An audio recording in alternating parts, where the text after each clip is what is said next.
I funded my wife's dream of opening a cafe and found out she was having an affair with her mystery Serbian client. I filed for divorce and she was left with nothing. I'm 30 years old. I've been married for years. My wife is 27. When people hear this, they're often surprised, considering she was only 23 when we got married. My parents weren't too happy about it either. They said we should wait a couple more years, but there was such an unreal connection between us. Like we understood each other perfectly. We only dated for about 15 months before we got married. Yeah, it sounds crazy now. Back then, we thought we were soulmates. And now, given what our marriage has turned out to be, I increasingly think, did we rush into it? The jewelry business I run with my brothers has been one of the best things in my life. We started in our parents' garage, making jewelry by hand and selling it at local markets. We now have 3 stores in the city and an online store. We ship orders all over the country. Most people think that running a business with family is a recipe for disaster. Believe me, I've heard all the horror stories. But my brothers and I have always been close, even since childhood. Everyone is responsible for their part of the work, and somehow we managed to grow the business without any serious fights or drama. In fact, sharing a common cause has even brought us even closer. My wife always dreamed of opening a small, cozy cafe that would combine her 2 favorite things, coffee and books. She's a literal bookworm. Before I met her, I just rolled my eyes at people who made reading their identity,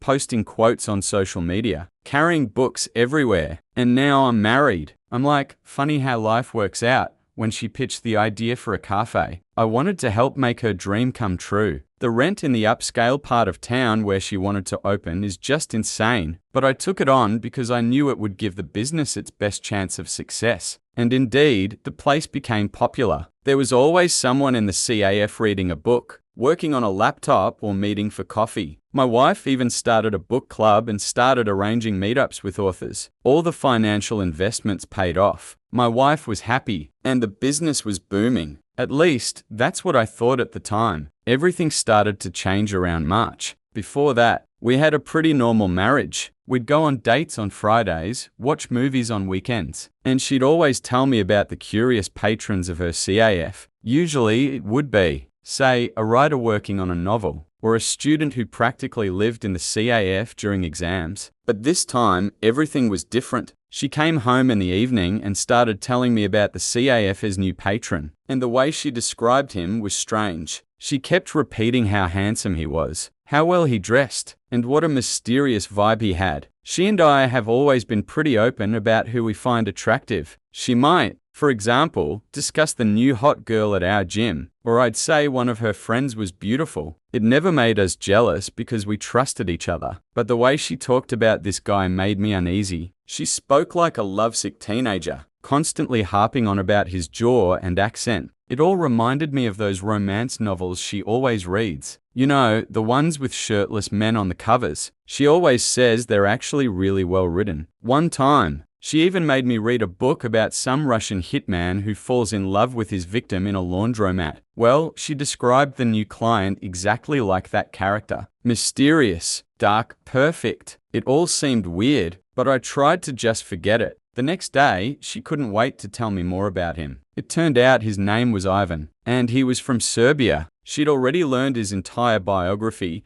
He'd allegedly owned a successful car dealership in his home country, but he'd moved to the States in search of better opportunities. In short, a classic American dream story. He'd been looking for work at local dealerships while getting settled. Judging by her story, they chatted for hours. My wife had always been friendly with customers, but this time, something was different. She kept mentioning how hard it was for him to adjust to life in America, and I could tell she was starting to want to help him. The more she talked about Ivan, the more details I learned. He was tall, blonde, and dressed like he'd stepped out of a fashion magazine, even though he seemed to be looking for work. She admired his accent and the kinds of books he liked. What was most unnerving was that she described every detail about him as if she were writing her own romance novel about his enigmatic European charm and upbringing. It all became increasingly bizarre. My wife was always happy to meet new people who shared her interests, but here it was as if she was creating the perfect fantasy hero in her head. After a couple of weeks, the updates about Ivan started to taper off. She no longer came home every evening with new stories about him, which, frankly, was a relief to me. But I knew he still went to the cafe regularly, since she mentioned him in passing from time to time. One day, I decided to surprise her and brought her lunch, partly out of a desire to please her, and partly so I could see this guy for myself. And, of course, he was sitting in the corner with a book. I hate to admit it, but he really did look exactly as she described: tall, handsome, well-dressed. Everything changed that night when she came home late. She had this strange, dreamy expression on her face. I guess that's what teenagers get after their first kiss. When I asked what happened, she said Ivan walked her home. They talked for hours about books and life, and then he sort of asked her out on a date. She told him she was married, and he apologized, took her hand, and said goodnight. Her reaction was what really bothered me. She was practically beaming, as if being asked on a date by another man when you're married was some kind of accomplishment. When I asked her why she was so happy, she replied, "It's just like in a book." I kept thinking about how often they met at the cafe. She works there 6 days a week, and he's a regular, and our apartment is just a couple of blocks from the cafe. What really bothered me was that she seemed to enjoy his attention. She didn't set clear boundaries, didn't tell him to stop seeing him home. Instead, she acted like it was some kind of exciting subplot in her life. I wanted to tell her that Ivan should find another cafe, but I didn't want to seem like a jealous, controlling husband. I kept telling myself that it was unnecessary. After all, she had told him she was married, and she could have hidden it if she'd wanted. But the feeling in her stomach wouldn't go away. Maybe because my ex-girlfriend, even before marriage, had also allegedly been friends with a colleague, and then it had turned into a full-blown affair. For the next few days, I tried to convince myself it was all in my head. My wife loved me, we had a good marriage. She was just being friendly with a client who shared her interests. But every evening when she came home, I caught myself wondering, did he walk her home again? The worst part was, I couldn't even talk to my brothers about it. They'd either say I was paranoid or go talk to Ivan themselves. So I kept quiet and waited to see what would happen next. About a week after the incident with the walk home, my wife walked into the apartment with a huge bouquet of flowers, and not some cheap ones from the supermarket,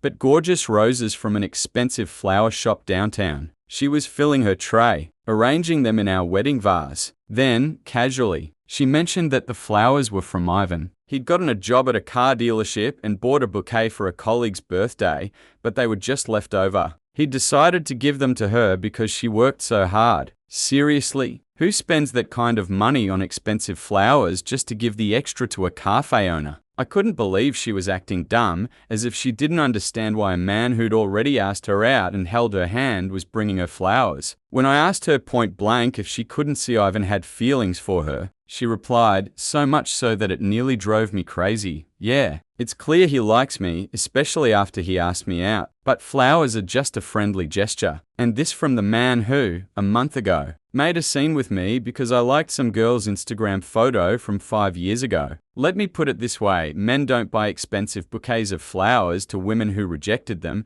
especially married ones, just as friends. That's not how it works. Ivan wasn't just a friend, he was playing the long game. Apparently, he decided that since direct approaches weren't working, he'd wear her out with innocent gifts and attention. And judging by his wife's behavior, his strategy was working perfectly. It all reminded me of my cousin's marriage. His wife was friends with a simple trainer who gave her protein shakes and workout clothes. 6 months later, she was already living with him. I saw the same thing unfolding before their eyes, but my wife was too caught up in her romantic delusions to notice. Or maybe she simply didn't want to notice. My hunch was confirmed. Just 2 days after the flower incident, my wife was supposed to be home at 6:30 p.m. as usual, and now it was 7:30 p.m. She wasn't home at 8 o'clock p.m. I called her twice, but no answer. Of course, she was sometimes late. Sometimes she cheated at the cafe. Sometimes she'd be late from inventory. But this time, I had a bad feeling. I checked the camera outside the house, expecting to see her walking down the street any minute. I even opened the location app on my iPhone,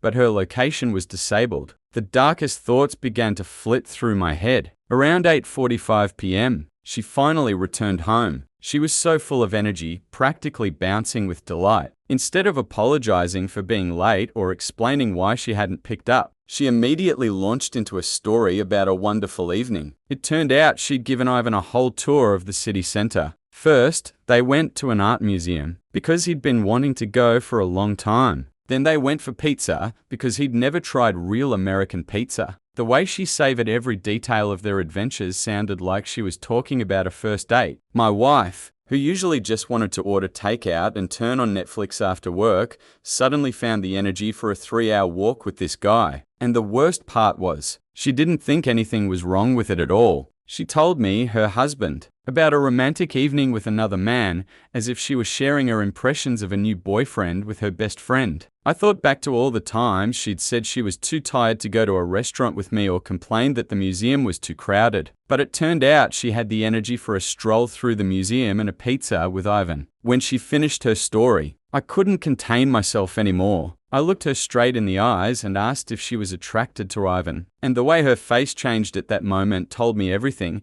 even before she even hesitated. Her reaction was so extreme that it was almost comical. She immediately became defensive, making this theatrical motion with her hand to her chest as if I'd accused her of murder. According to her, she just wanted to be a good person and help a poor, lost immigrant get used to America. She began to explain that Ivan had no one here, that he had a hard time understanding American culture, and she was just trying to be hospitable. She even mentioned her grandparents, who had also once come to America, and that they too had received help. The whole time she was making excuses, she was pacing around the kitchen, rearranging things without reason, avoiding eye contact. And that's exactly what she always does when she's lying. Then I told her she should stop seeing Ivan outside the cafe. Her face looked like I'd told her to hold her breath. She said I was insecure, controlling, toxic, and jealous. She recalled how I'd never had problems with her other male friends, conveniently forgetting that they were all either gay or married. Then she burst into tears, telling me I didn't trust her and how I could have even thought she was capable of cheating. All I could think about was how she hid her messages with Ivan when notifications popped up on her phone, or how she started putting her phone face down when she was near me. I managed to stay calm, even though I wanted to throw something at the wall. I tried to put things in my perspective, asking her how she'd feel if some hot Serbian woman started coming into my jewelry store every day and I started giving her cash tours around town. What if I gave this woman gifts and let her hold my hand? If I came home late because I was showing her the sights? My wife just rolled her eyes and said it was different, but she couldn't explain the difference. Then she brought up some college guy who used to have a crush on her, as if it were the same thing. At this point, I was seeing enough red flags to warrant a parade, and the way she tried to justify it all only confirmed my suspicions. There was definitely something between them. She even said she'd understand if the situation were the other way around. Really? I mean, she wouldn't go completely crazy if I started spending time with some attractive woman who was openly hitting on me. She'd be the one who would understand. The one who made me unfollow my ex of 10 years on Instagram and got offended when my cousin hugged me too long at Christmas. But you see, I have to be completely calm while she plays tour guide for a guy who clearly wants to get into bed with her. Yeah, I said at the beginning that we don't fight if we find someone attractive. But that only works when you just say it honestly and don't go any further. And she did. I ended up sleeping on the couch that night, which, frankly, isn't surprising. What was surprising was how suddenly everything went quiet after that fight. She completely stopped mentioning Ivan. No more cute stories about what he was reading. Nothing. She came home on time every evening, and everything seemed to have returned to normal. I started to think that maybe I'd gone too far. That maybe she really had listened to me and set boundaries. Even my brother noticed that I seemed less stressed at work. I finally started to feel like I could breathe again. And then there was that random Tuesday when I decided to surprise her and pop into the cafe. I'd just finished a corporate deal and thought we could have lunch together. But when I walked in, only her employees were there, and my wife herself was nowhere to be found. And she literally lives there. She runs everything there, from opening to closing. She never leaves for lunch, doesn't run errands during working hours. Nothing. She always said that a good owner should be on site. I asked one of the employees where my wife was, but only got a vague answer that she'd stepped out briefly and that something had told me not to make a scene and to wait. I returned to my car, which I'd parked across from the cafe, and tried to convince myself that everything was fine. And that's when I saw them. My wife and Ivan were walking down the street together, arm in arm, like they were on a date. She laughed at something he said, leaning toward him the way she once leaned toward me. They looked like a couple, not like a cafe owner and a customer, not like friends, but like true lovers. I sat there, gripping the steering wheel so tightly my knuckles turned white, watching my wife throw herself at this man, even though she'd promised to stop talking to him. At that moment, I realized our marriage was probably already dead, but I also knew I needed proof before taking any action. When I saw them together, it took all I could do not to lose my temper. My first thought was to jump out of the car and punch them both, maybe even show Ivan what happens when you touch someone else's wife. I've never been an aggressive person. The most I've ever done was yell at the referee at my nephew's basketball game. But seeing them so close, I simply gripped the seats to keep from losing my temper. I kept thinking about business, about my brothers, and about how a criminal case for assault would damage the reputation of our common cause. So I just sat and watched them enter the cafe as if nothing had happened, as if my world wasn't crumbling before my eyes. Yesterday was probably the longest day of my life. I probably wrote 50 angry messages to her, but I deleted them all. I wanted to call my brothers, but I knew they'd either say I misunderstood or come to Ivan's work to sort things out. I even considered calling my wife's parents. They'd always treated me well, considered me almost a son. Her father had even helped us open this cafe, but I decided to remain silent and observe. Information is power, right? And now I had information she didn't know. When she returned that evening, I pretended everything was fine and asked about her day. She sat at our kitchen table, eating the dinner I'd spent 2 hours preparing, and talked about the new coffee at the cafe and how busy her day had been, without a word about spending time with Ivan. This was the woman who used to share every little detail, right down to what her regulars had ordered for breakfast. And now she was lying to my face while I was tucking into my lasagna. That's when I realized I had to be smart. If I threw this in her face now, she'd simply deny everything, delete the evidence, and become more careful about hiding what was going on. So, before we continue and move on to the next update, I suggest you write in the comments right now what you would do in the author's shoes. Would you, like him, refrain from throwing the facts in her face? Or would you lose your temper and lay it all out there on the table right then and there? I honestly don't know what I would have done, because on the one hand, I'm such an unemotional person, and logically, I really should act calmly. But on the other hand, putting up with this for so long and secretly hatching some kind of scheme that's incredibly difficult for me. Let's not waste any time and find out what happened next. Update 1. Hello everyone. I'm here with an update about my situation with my wife and her Serbian friend. After the day I saw them together, I realized I needed real proof of infidelity. My whole life, I've been against going through other people's phones. My ex constantly checked mine, and I hated it. But after a week of lies and strange behavior, I felt like I simply had no choice. Either I go through her phone, or I'll go crazy imagining what's going on between them. I waited until my wife fell asleep. She always takes strong sleeping pills because of her insomnia, and they knock her out completely. She'd been acting strange all day, constantly checking her phone and smiling at it, which only fueled my suspicions. Around midnight, when she was fast asleep, I picked up her phone from her nightstand. I found the WhatsApp messages right away. She hadn't even tried to hide them. They'd been messaging each other constantly all day, every day. I'm pretty tech savvy, since I run our online jewelry store, so I knew how to export their entire chat history and send it to myself. Then I looked at her photos. There were dozens of them. They were together in restaurants, parks, museums, the very places she said she didn't have time to go with me. In one photo, they were sitting at that expensive Italian restaurant I tried to invite her to for our anniversary, and she said it was too expensive. The whole time I was digging through her phone, I kept glancing at her. She was sleeping peacefully, probably dreaming about her Serbian lover. I felt like some kind of maniac at that moment, although in reality, her perfect little affair was about to backfire on her. I carefully covered my tracks, deleted my exported messages, cleared the recently sent photo, even deleted the WhatsApp web history. The whole operation took about 5 minutes, but it felt like hours. Once the files were on my phone,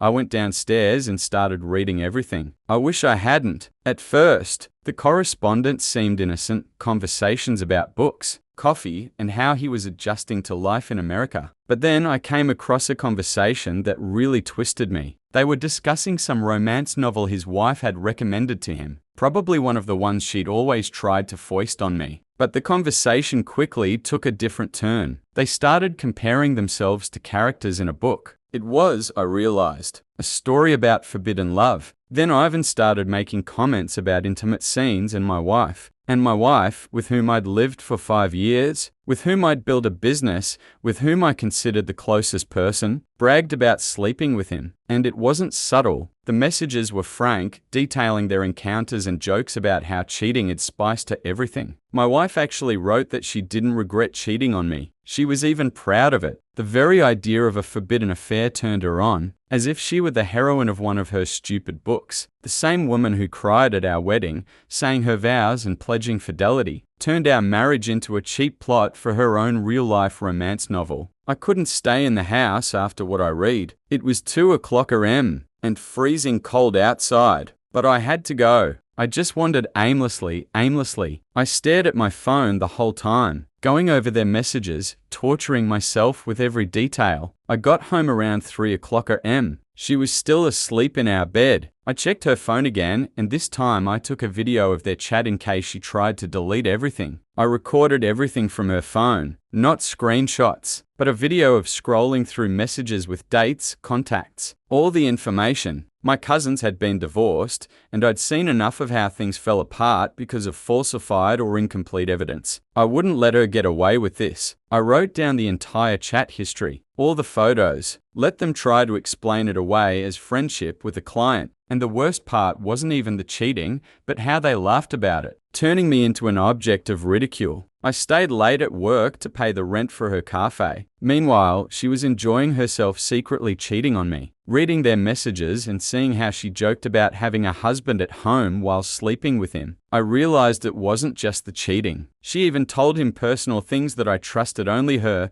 moments that should have remained just between us. She may think she's living in one of her romance novels, where a bored wife seeks thrills with a mysterious foreigner. But this isn't a book where everyone has a happy ending. I've already found a divorce lawyer who specializes in cheating cases. I'm no longer going to play the naive husband in her stupid story. Update 2. I can finally tell you what happened. After weeks of careful planning with my lawyer, we began divorce proceedings. I hired a process server and paid extra to have the divorce papers served to her during the busiest time at the cafe, lunchtime. I took a cab and parked across the street so I could see everything with my own eyes. The server walked right into the crowded cafe, past her regulars and book club members, and handed her the divorce papers right behind the counter. She tried to persuade him to go down the hill, but he loudly announced that he was handing her the divorce papers. I watched through the window as her perfect little world crumbled. Her hands were shaking so badly she could barely hold the envelope. Some of her precious ladies from the book club were there, too, watching the scene. So much for the image of a sophisticated cafe owner. I spent the rest of the day at work and, frankly, felt great. My brothers immediately realized something was up because I was in such a good mood. I usually check my phone constantly, but that day I didn't care. No missed calls, no messages begging for forgiveness. Nothing. She knew she was caught. The prenuptial agreement we signed, ironically enough, at her parents' insistence, contained a clear infidelity clause. She would get nothing from me. When she returned home that evening, she looked terrible. Her makeup was smudged, her eyes were puffy and snot-streaked. Not at all the confident woman who had secretly met with her Serbian lover. She walked into the house looking completely shattered, asking again and again what she had done wrong, as if she hadn't even realized. The funniest thing was watching her desperately try to figure out what exactly I knew. She went through various options, testing my reaction. Was it because of Ivan that someone said something? Or was it because she was sometimes late? She frantically searched for a way out, and I just sat and watched, knowing I had 3 different copies of her message. In the end, I decided to give her a hint, telling her I'd seen her and Ivan walking arm in arm the day she was supposed to be at work. You should have seen how quickly her reaction changed. She went from a sobbing wreck to defensive mode. She started insisting I was exaggerating,